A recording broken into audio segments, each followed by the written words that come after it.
Cette conférence va maintenant être enregistrée. Bonjour tout le monde, nous sommes le jeudi 27 septembre 2018. Point bourse du jour.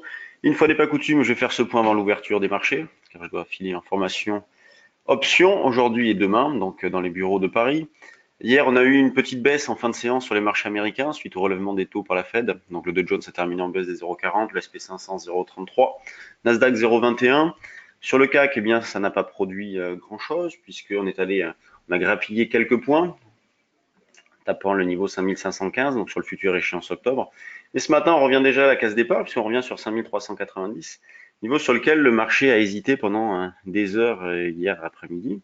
Donc on continue à travailler avec un biais haussier, on cherche à acheter sur des retracements, la zone d'achat se situe autour de 75,80 pour ce début de séance, mais comme on ne voit toujours pas ce qui pourrait être le catalyseur d'une vraie tendance, moi je continue à travailler en poudre synthétique, donc la volatilité reste faible, les options ne coûtent pas cher, et on n'hésite pas à vendre sur des rebonds. Donc, moi, j'ai pu le faire hier. Je suis placé au rachat donc à 86, à 81 pour des niveaux proches.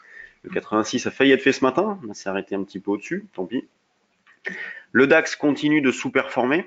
Donc, on a un net écart entre le CAC et le DAX au niveau de l'évolution. On cherche à vendre, bien évidemment, le DAX sur des rebonds.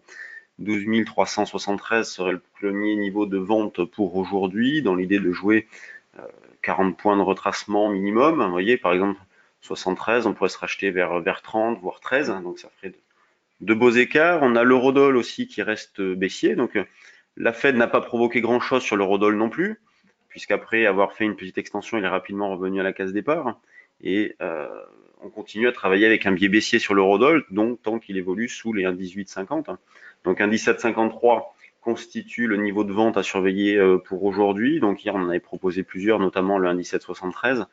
Il a fallu attendre un petit peu avant que ce niveau soit fait. Donc, il a été fait le soir à 20h, mais il a permis de faire un écart tout de même pour ceux qui l'avaient laissé. Donc, 1,1753 pour aujourd'hui, dans l'idée de jouer un retour vers un 17,13 et un 16,80, pourquoi pas. En ce qui concerne les actions, on surveillera Ubisoft. Vivendi a vendu le solde de sa participation dans Ubisoft pour environ 500 millions d'euros. Il y a Valneva qui annonce une augmentation de capital aussi pour 40 millions.